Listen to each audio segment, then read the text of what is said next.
Jeremy has been developing a new software tool. While it works perfectly on his machine, his colleagues encounter a bunch of issues. Some face missing dependencies, others struggle with version conflicts, and a few can't even get it to run due to operating system differences.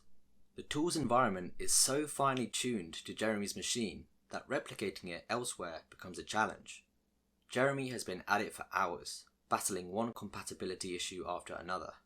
But then he remembers about Docker, a technology that promises consistent environments across platforms. Hey guys, welcome back to another video. Today we're going to be talking all about Docker. So firstly, what is Docker? Docker is a platform designed to simplify the way we create, deploy and execute applications. It does this by using containers. Now you might be wondering, what exactly are these containers? Well, containers are lightweight, standalone packages that bundle everything an application needs to function. And by lightweight, I just mean they use minimal system resources and they start up very quickly. Some of the things we might include in these containers are the code, tools, software dependencies, and configuration required to run our application. They ensure that no matter where the code is deployed, it will operate consistently. So whether you're running it on your personal computer or on a private server or even in the cloud, it will run the same no matter what. So here I've just summarized what I think are the four main benefits of Docker. Firstly, it's consistency, so that it works on my machine problems, they're a thing of the past. Secondly, efficiency. These containers are lightweight, and as I mentioned, that means they use minimal system resources and they start up quickly. Thirdly, they're flexible and portable, so you can easily move and deploy your containerized application across different environments. And then finally, you can control the resources for a container, so you can give certain CPU and memory limits, meaning you have more control and thus more efficient infrastructure usage. Now you've had an introduction to what Docker is, we're going to go over to the screen to continue the rest of this tutorial.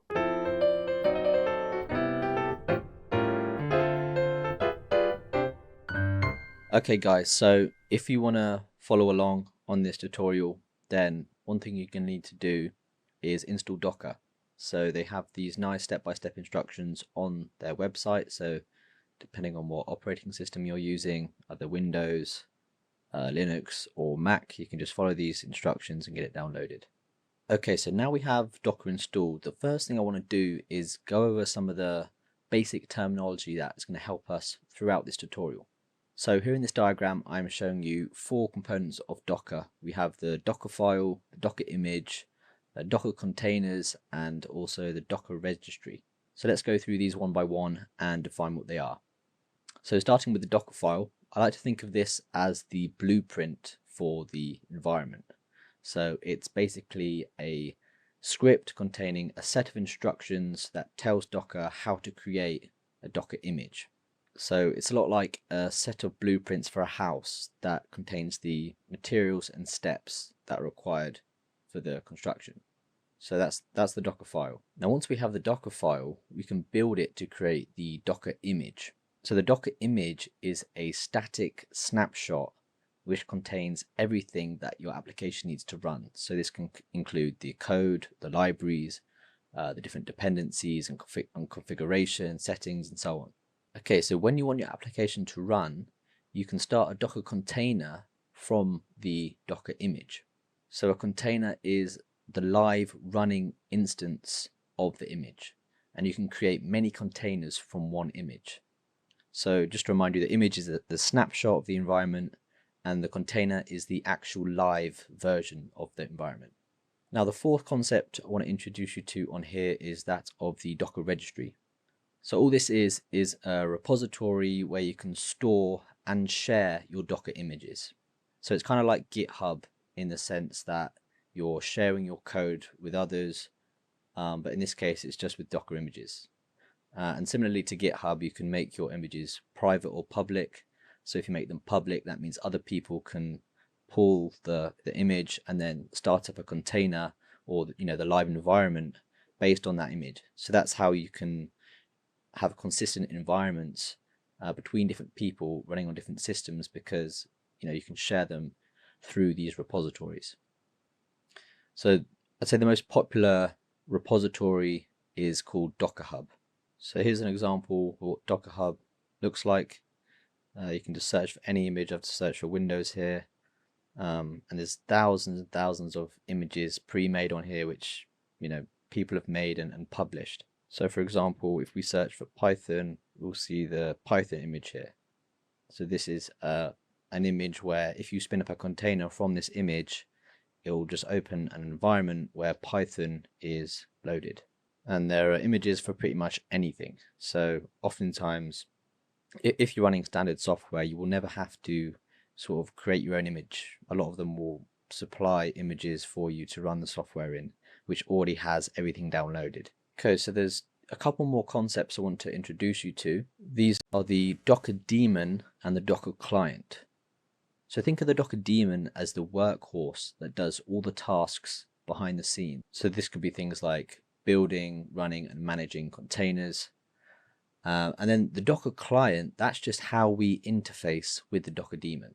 So it's effectively just a terminal you can open a normal terminal on your computer and then type Docker commands. We kind of refer to that terminal as the Docker client. It's our interface with the Docker daemon, which is actually doing the commands.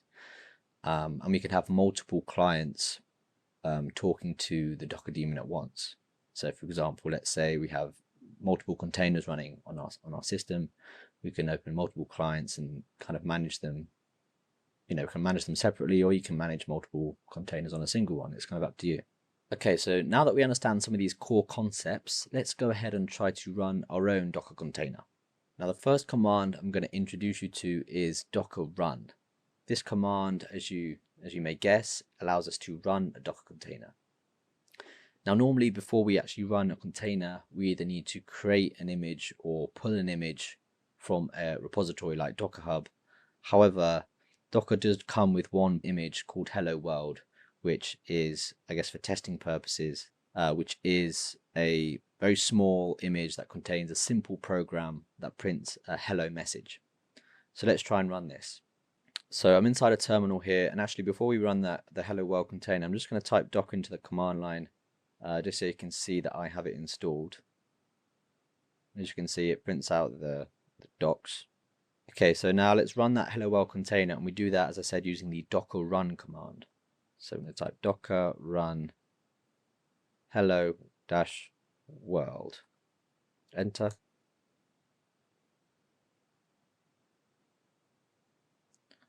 Okay, so that's print a message for us, and what we're going to do is actually go through this message and try and figure out what actually just happened. So the first thing it says is unable to find Hello World latest locally. It's actually pulling this image from Docker Hub. So it pulls that image onto our local system and then it runs it and it prints this message here. So let's go through this. So hello from Docker, this message shows that your installation appears to be working correctly. To generate this message, Docker took the following steps. The Docker client contacted the Docker daemon. So if we quickly revert back to the graph I showed you before, you'll remember that the Docker daemon is this kind of engine behind the scene that's actually carrying out the tasks that we give it via the client. So the client is the terminal I just had open. It's what I used to run the docker run command, and then it sent that command to the Docker daemon, which then pulled the image from Docker Hub. So remember, Docker Hub is our Docker registry. It pulled the image and then span up the container and ran the code inside the container, and the code was simply to print a hello message. So yeah, as I said, the Docker daemon pulled the hello world image from the Docker Hub, and it created the container, ran the executable, and produced the output that we're currently reading. So yeah, as I said, the client is the terminal that we're in now. So the client is just our interface with the Docker daemon, which is behind the scenes. So we've used an image and ran a container instance from it, and a program ran inside of this container. That's pretty cool, but what if we wanted to run our own program inside a container? Well, that's what we're going to do now. So for this tutorial, we're going to run a static web page from inside of a Docker container, because I think this will be a good way to visualize what's going on. So the web page is simply going to tell us information about the operating system it's running on. I've already gone ahead and created this folder here, with some HTML code and some CSS styling, and this is the code for the website. I don't want you to worry too much about this code. We're going to simply focus on the Docker side of it, but just know this is the HTML code to create the static website, which we're going to run inside of our Docker container. Now, if you remember from this diagram earlier, we create a Docker container instance from a Docker image, and this Docker image is created from the Docker file or blueprint.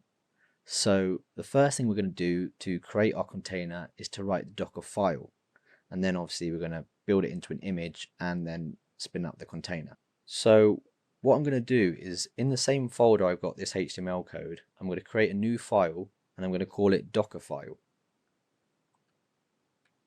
No file extension. Now that's the standard naming convention for a Docker file.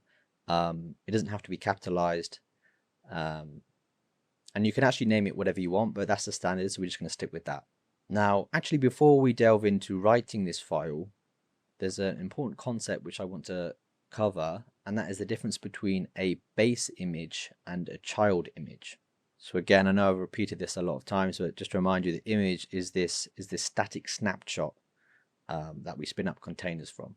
So a base image is the foundation of a containerized application. It's like the basic structure or framework upon which you build your application. So a base image could be an operating system like Ubuntu or a language like Python. And then a child image is something that's built on top of a base image. So it takes the foundation provided by the base image and then it adds layers on top of that, such as application code and then settings and configurations, etc. So I like to think of the base image, oftentimes it's just going to be an operating system, and then the code that you've made to run an app or run whatever software you built, you're then going to kind of add that on top of the base image, and then the final result will be the child image. So you've got base image plus your application code equals child image. Okay, so let's actually see this in action, as I think it will help us solidify our understanding. For our Docker file, which is going to build our Docker image, we're going to start from a base image. So in our case, our base image is going to be Ubuntu, so just a basic Linux operating system. So that's going to be the base of our application. So to implement this, at the top of our Docker file, we're going to use the from keyword. So we use capital letters from, and then we type the image name followed by an image tag. So we're going to use Ubuntu latest. You may be wondering, like, firstly, like, what is this, and like, why did I use this, and how did I know it was called this? Well, I found this on Docker Hub. So this base image is available on Docker Hub. So let me just show you. If we go back to Docker Hub and we just type in, let's just type in Linux, see what comes up if we type in Linux. So we've got various different Linux distributions here available as base images. So Alpine, Ubuntu, and Ubuntu is the one that we used. And what's pretty insane about this, which I've just seen, is that it has over 1 billion downloads. That's incredible. 28.5 million pulls in the last week. That's incredible. I didn't realize it was that popular, but I guess, you know, a lot of this is automatic. This is not someone on a terminal typing docker pull image here. So that's kind of, you know, apps running automatically, pulling containers, doing that. But yeah, that's crazy. So yeah, we are pulling as our base image this Ubuntu. So if I just click on this, so once here we can read about what this image is, and yeah, it's just a basic operating system from which our app is going to be built upon. And if we look at this tags tab here, this is going to show us different versions of the image. So we're just putting the latest version with the latest tag. So that's the latest tag there. We do a colon followed by the tag. So it's the image name followed by a colon followed by the tag. So in our case, latest. So to summarize, that essentially just means start building this Docker container based on the most recent version of the official Ubuntu image.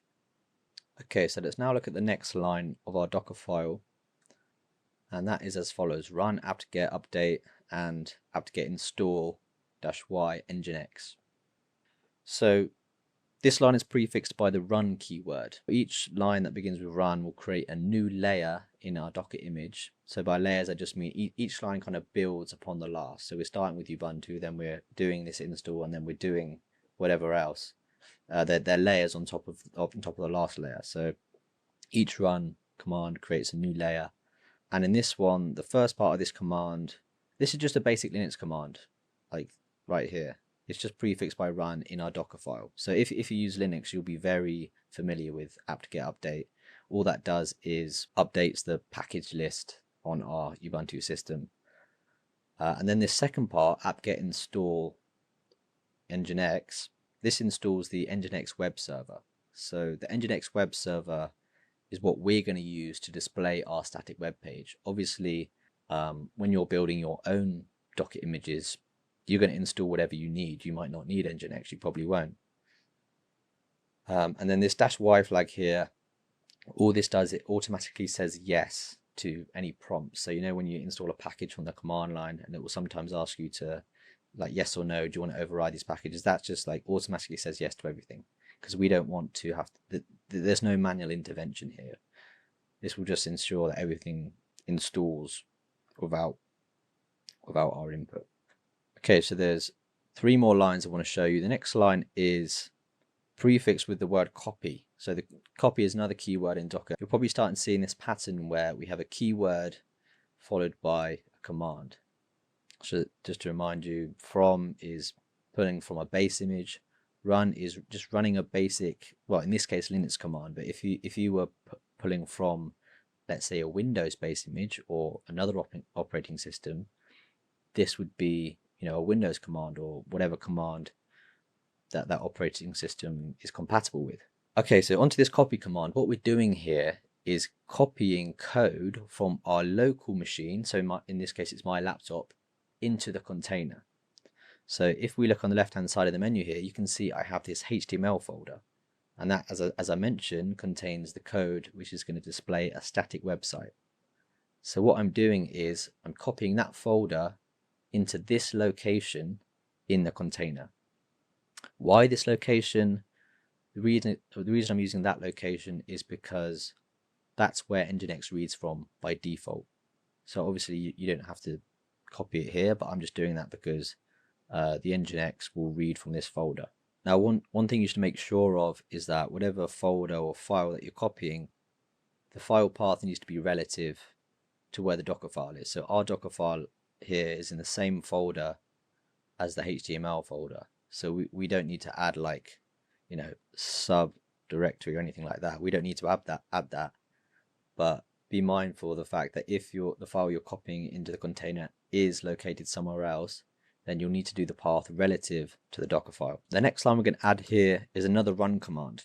And before we go over what this is, I want you to notice that it doesn't actually matter what order these commands are in. Remember, we're piling layers on top of each other. And so it's not like all run commands have to be before the copy commands. You can put them in whatever order you want. But that's not to say that order is not important. The order is still important. For example, let's say you had one command which relied on the previous command to work. In that case, the order does absolutely matter, and so you need to make sure they're in the right order. But in this case, it doesn't matter too much. All right, so what does this line actually do? Well, what we're doing is we're, as you can see, creating a symlink for the OS release in the web directory. Now, what the hell does that mean?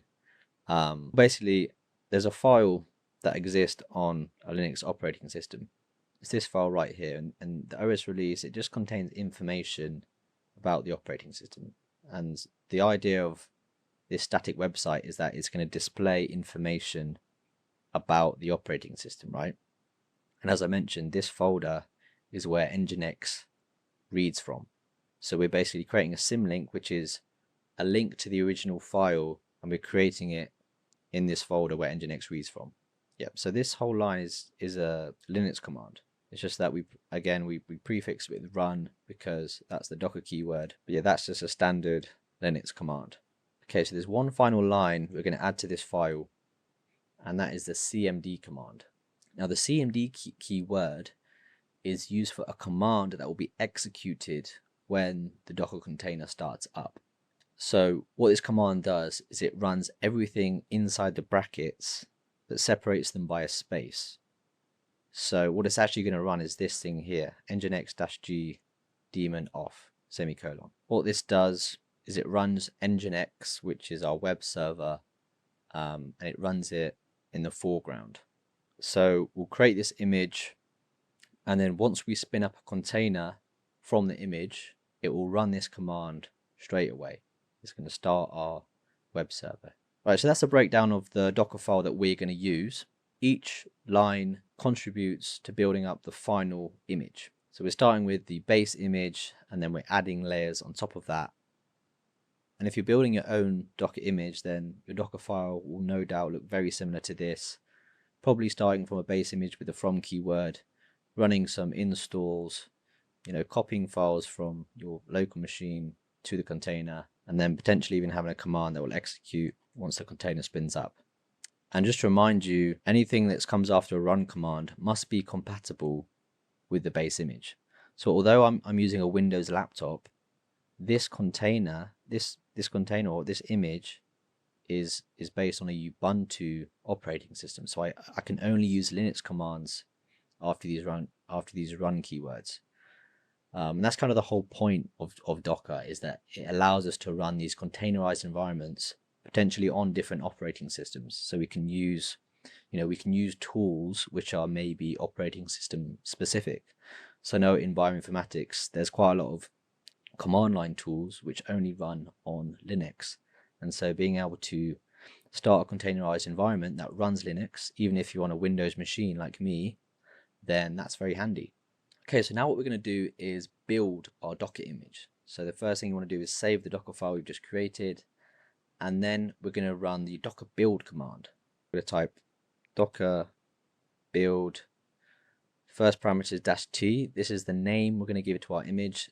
In this case, I'm just going to use Ubuntu image as the name. And then we use -f. This is going to point to the file name of the Docker file. So ours is just Docker file. And obviously that would be relative to your current directory. So this file is in my current directory, so I'm just using Docker file. But if in a subdirectory for you, you'd need to add the path relative to where your terminal is currently. So the final thing is the build context. So this is just the directory that Docker should use as a starting point. For me, again, that's just the current directory, so I'm going to use a period and click enter. And that's going to build our image for us. Now, to check it's worked, we can use the docker images command to list all of the images we have locally. So docker images, and what we can see is that we have two images here. The bottom one is hello world. So if you remember at the start of this tutorial, we ran docker run hello world, and it pulled an image from Docker Hub. So we now have that locally. So that's the first one. And then the second one is the one we just created called Ubuntu image. And it says created 45 hours ago. That's because I was kind of testing for this video. But if you're following this in real time, it will say like a couple seconds for you or whatever. But yeah, we basically have the repository tag, image ID, time it was created, and the size. So there, we've listed all the images present. I'll quickly show you how to list the containers as well while we're here. To do that, we do docker ps. And as you can see, we have no containers running currently. But not for long, because we're now going to run this image that we've just created. So as you already know, to run a Docker image, or to run a container from a Docker image, we'll use the docker run command. So I'm going to do docker run. I'm going to add a couple tags. So -d, that just means run in detached mode. So if you run a container in detached mode, it runs in the background instead of attaching your terminal to the container. So we're running it in the background, and then we're also going to do some port mapping.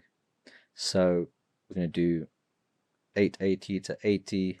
Now what the -p flag does is it maps a network port on the host machine, so my laptop, to a port in the container. So that means if we have a web server, which we're going to have running inside the container, listening on port 80, then we can access it on our host machine at port 880. So we've got the host port, colon, and then the container port. Okay, and the final thing here is we just add the image name, which our image name was Ubuntu image, and then we click enter. And now if we list our containers again with Docker PS, now we can see that we have a container up and running as of 10 seconds ago. And it also contains information about the port mapping here as well. And it also has the command which ran when the container spun up. So if you remember, at the bottom of our Docker file here, we use cmd nginx daemon off. It's showing us that ran when the container spun up. So now what we're going to do is we're going to go to our local host. Hopefully the static website will be up and running. So we're going to go to localhost at this exact port. So I'm actually going to open an incognito window just to avoid the caching problem that I experienced when testing. And I'm going to go to localhost colon 8080.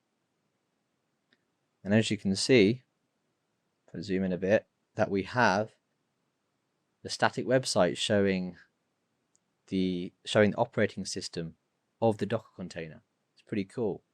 So yeah, as you can see, Ubuntu, and then the exact versions of the operating system we're using, which is pretty cool. As I'm on a Windows machine, and it's saying the operating system it's hosted on is Ubuntu, so we can confirm that is in fact running inside of our container that's built on the Ubuntu base image. Now, the reason I wanted to use the example of a static web page is because we can actually change this base image. We can change the operating system and hopefully see in real time if it changes here as well. I thought it would be a cool example, like a cool visual example. So that we're going to do exactly that. We're going to go back to our Docker file, and I'm just going to use the same Docker file. Instead of Ubuntu, I'm going to change this to Debian.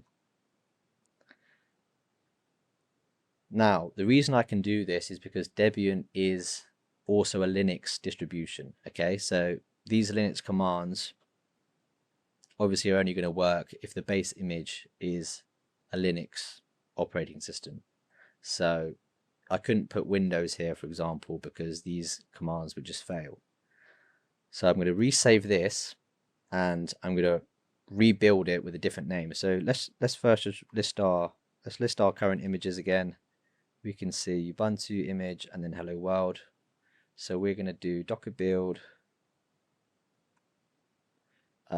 This time I'm going to call it Debian image. And then it's the exact same Docker file in the current directory. So we're just going to end the command like that. We click enter. And we get an error, I think, because we forgot to add the -f tag for the Docker file. So let's rerun that. And as you can see, that's now built. So let's relist our Docker images with Docker images. And as you can see, we now have the Debian image there as well. I also created this a couple of days ago when I was testing it. So let's now run the Debian image. So we can have multiple containers running at once, which is the good thing about Docker. So we're going to have both the Debian and the Ubuntu image running at the same time, but we need to change the port mapping because we don't want the same website going through the same port. So we're going to change it slightly. We're going to do docker run detached mode, but for the port mapping we're going to change from 880 to 881, but it's the same port on the container side. And then our image name. So we run that, and if we just list our containers that are running, we can see up 4 seconds ago or 3 seconds ago on this port is our Debian image. So what I'm going to do is go back to our browser, and I'm going to copy the URL, but I'm just going to change it to 881. And there we are, Debian. Okay, so we now have 2 Docker containers running, each built on a different base image or base operating system. One running on Debian, one running on Ubuntu, all whilst I am on a Windows machine. So you can really see the power of this if, as I mentioned before, if you're running certain software which require you to have a certain operating system, and it doesn't even have to be operating system, it might require you to have different versions of a package or whatever. The power of Docker containers is that you can encapsulate all that your application requires into a static snapshot, which we call the image, and then anyone you give that image to, you publish it to Docker Hub, anyone can pull it, and if they're running it on their local machine, if they're running it on the cloud or in a private data center, wherever they're running it, it's going to run the same every time, because it's an encapsulated kind of environment in and of itself. So it doesn't matter what operating system your local machine uses, because these containers are self-contained. Okay, so we're done with that example, but one thing I want to show you now, while we have these images, so as our images, Docker images, is how to publish them to Docker Hub. So if you remember, Docker Hub is our registry, a bit like GitHub, where we can push our images and then others can pull them. So we're gonna now go through how we can push the 2 images we've just created to Docker Hub. Okay, so we're back in the text editor now, and before we push these images, it's good practice to tag your image using your Docker Hub username. So my Docker Hub username, if we quickly go back to Docker Hub, is OscarW99.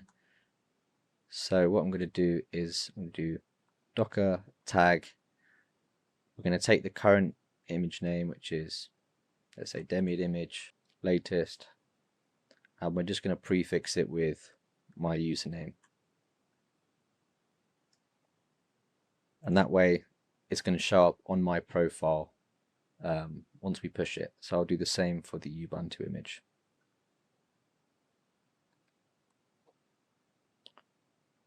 Okay, so now we're going to push them to Docker Hub, and to do that we use the docker push command and then the name of the images with the tag. So I'll do these one by one. Push Debian, and in my case it's saying layer already exists. That's because I already, as I said, tested this a couple of days ago, so it already exists in the Docker Hub. But I guess interestingly, it does say layer here. So remember, if you change, for example, if you go in and change one line in your Docker file, depending on where that line is, whether it's like at the top or it's at the bottom, it's basically adding a new layer in. So the layer order matters. So let's say that you're just going to update a Docker file that already exists. Let's say you add the line right at the end, then it's pretty much going to say layer already exists for most of the lines, because again, each line that runs adds a new layer, and then we're just adding one on the end. But if you're editing a Docker file and you add the new line at the start, then the layer order matters. So none of them will already exist, because a layer is built upon the previous layer. So if you're adding a layer right at the start here, and even if you're running these same commands afterwards, they'll be considered different layers because of their kind of different order. So let's go ahead and push the Ubuntu image as well. There we are. And now if we go to Docker Hub, and we go onto my profile, we should see the 2 images, one updated 2 minutes ago, one updated a few seconds ago. They're the images that we just pushed here. These are now available for anyone to pull and use. So anyone can spin up the exact same containers that I just created, and they won't have to worry about compatibility issues or anything like that, because the image contains a static snapshot which the application needs to run. Right, great. The last thing I'm going to do is show you how to stop containers, because we definitely want to be cleaning up after ourselves. So I'm going to show you how to stop and remove containers. So let's just list the running containers with Docker PS, and we've got 2 here. So first we're going to stop the container. We use docker stop, and then we take the container ID, and we can do multiple at once just by doing that. and it will return the IDs of the containers. Now if we relist the containers, it will show that none are running, but you can list stop containers using the -a tag, and that will show us some of the stop containers that I have previously ran. Now if you actually wanted to remove these, we just use the docker rm command, and again with the container IDs, I'm just going to do all these at once, and it returns their IDs. And if we relist stop containers, it will show us that they are now gone, so they're now stopped. I'll also quickly show you how to remove images if you're interested. So as you can see, we've got all these images present. To remove an image, you do docker rmi, so remove image, and you use the image ID. So let's just remove all of these. Okay, it's giving me an error, but I can simply just use the -F to force remove them, at least the ones that were still there, and then remove the images. Sorry, if we list the images, then we can see that we've got no images here. Okay, so we've covered how to write Docker files, create Docker images, and run containers based off of these images, and even push our images to Docker Hub. So there's actually one more thing which I want to show you, which is actually very useful, and that's how to run Docker containers interactively. So currently all we're doing is we're packaging our code, which runs by itself, into the container and spinning up the container, and the code will run. But what if we actually want to manually kind of be inside of a container, write code ourselves, and sort of like play around, which is actually very important for like testing, because a lot of the time you can't really debug code if it's running automatically, or at least it's very hard. So sometimes you just want to get in there and manually be inside an environment, which is very useful. And I actually use this a fair amount. If I want to use a command line tool quickly that's, say, operating system specific, I can just interactively enter a container, do what I need to do, and then get out. So let's cover this now. So actually I shouldn't have removed all those containers, but I'll tell you what I'm going to do. I'm going to pull the latest Ubuntu image so we can demonstrate inside of that container. So pull Ubuntu latest, just check it's there. Yep. Okay, so to run a container interactively, we use docker run again, but we add a specific tag -it.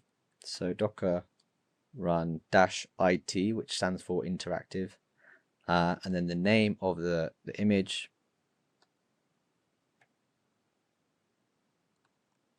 and on the end here we're going to add one more thing, which is bin bash. So this is a command that's going to run once the container spins up. So it's going to basically open a bash terminal inside of the container for us to interact with. So let me just show you. Click enter, and as you can see, the command prompt down the bottom here has changed, and that's to demonstrate that we are now inside the container. And if I use the ls command, you can see we have all these folders. I'm just listing all the folders in the current directory, and it's worth noting that the ls command wouldn't work on Windows. So if I just open a Windows terminal and do ls, it says ls is not recognized, because that's the Linux command, not a Windows command. So that's just again showing that we are now inside Ubuntu, which is, you know, the base image we're running this container from. So a lot of these folders that we can see here, I think, are just standard Linux folders that are in the root directory. But what you might be thinking is, okay, now I'm inside this container, but how do I like interact with my files? Well, now I'm going to introduce a concept called Docker volumes. So Docker volumes does exactly that. It allows you to mount files from your local machine. So it's going to allow me to mount files from my laptop onto the container, so I can interact with the files on my computer from inside this Linux container. That's pretty cool. So again, you can imagine, you know, you want to run a Linux command line tool, but you're on a Windows machine, or maybe you want to run a Windows tool and you're on a Linux machine. You can use a Docker volume to mount a folder from your laptop onto the container, and then you can, you know, run the command which is specific to that operating system, and then the output, again, you could save the output to your local machine. So it's pretty cool, pretty useful. So what we're going to try and do is mount this directory here, static build. We're going to try and mount that onto the container. And so again, we use a very similar command. We're using docker run again with the IT tag to demonstrate we want this interactively. But this time we're going to add another tag, which is -v, which stands for volume. So this is going to be the path to the folder that we want to mount. So I'm just going to paste in here what it's going to be, and I'll describe it to you. So one thing you'll notice is that, okay, so here's the path, which is on my Windows machine. You'll notice it starts with a C colon and then has backslashes. With Docker, we're using forward slashes, and then we're escaping the capital C colon with this syntax here. So if you're a Windows user, that's just something to be aware of, that you need to use those forward slashes. If you're a Linux user, it will just be the same as usual. So it will just be like starting with a forward slash and then the file path. But because I'm on Windows, I'm going to keep it like that. And you'll notice that at the end of the file path here, we have a colon and then another folder name. So what this is going to do is it's going to mount this folder, static build. So it's this one up here. It's going to mount it to mount test within the container. So you're basically going to mount the folder on your local system to the folder in the container. And then there's a colon that separates them. Let's just finish running this. So we're going to have the image name, Ubuntu latest. And then after that, again, we're going to run bin bash, which is going to open a bash terminal inside of the container. There we are. And now if we list the files in this root directory now, what we see is that there's a folder called mount test here. And now if we go into that folder and list its contents, we can see there's a Docker file and there's a folder called HTML. And if you look to the left on the menu here, that's exactly the same as we have on our local machine. What if I created a file within the container? Is it going to map back to our local machine? Let's have a look. Touch test.txt. There we are, look at that. So we've created a file within this container, and straight away it's populated into our local file system. So as you can probably imagine, this is a very useful tool if you need to run a software that requires a specific version of an operating system or a programming language or a tool or a library, etc. And normally when you run a Docker container, any files that are created inside of it, they don't persist after the Docker container is removed and deleted. Whereas with the Docker volumes, that file now will persist forever. So it basically allows for file persistence as well. Okay, so that's all I wanted to show you on Docker volumes for now. I know this was supposed to be a beginner's tutorial, so that may have been a little bit confusing if it's your first time hearing about Docker at all. But I just wanted to make sure I cover a lot of bases so you're aware of what you can do with this technology, because it's honestly brilliant. And we've only really just scratched the surface. There's so many more concepts which I wanted to go into in this video, which I haven't, because I think they're a bit too advanced for a beginner's video. But before we wrap up, let's just summarize everything we've learned so far in this video very quickly. So in summary, Docker is a platform for simplifying the creation, deployment, and execution of applications using containers. So containers, they're these lightweight, standalone bundles that contain everything that an application needs to run, and they ensure consistent performance across whatever environment you're running them in. Main benefits, as we went over with Docker, are consistency, efficiency, flexibility, portability, and resource control. And hopefully by now you'll be familiar with this core terminology that we went over. So you know what a Docker file is, basically the blueprint for writing a Docker image. The Docker image is this static snapshot which contains the application code, libraries, etc. needed to run a container. And then, as I just mentioned, the containers are live running instances of the image that we spin up, and we can spin up multiple containers at once. And then also Docker registry, Docker Hub, which is our way of storing these images and sharing them. Right, so here are some of the commands that we went over today. We learned how to run a Docker container with Docker run, build a Docker image with Docker build, We can list Docker images on our local machine using Docker images. Similar thing, listing containers with Docker PS. For Docker Hub, I didn't show you this, but the first time that you connect to Docker Hub via the terminal or via the Docker client, you'll have to use the Docker login command, basically provide your username and password. But after you've logged in, you only have to do it one time at the start, and then subsequently it will remember your password. But then to push images, we use Docker push. To pull images, we use Docker pull. To stop a container, Docker stop. To remove a stop container, Docker rm. And then to remove an image, Docker rmi. Okay, so that's a wrap on the Docker tutorial today. I hope you found that informative and useful. If you did, please do like and subscribe. And I will see you in the next one.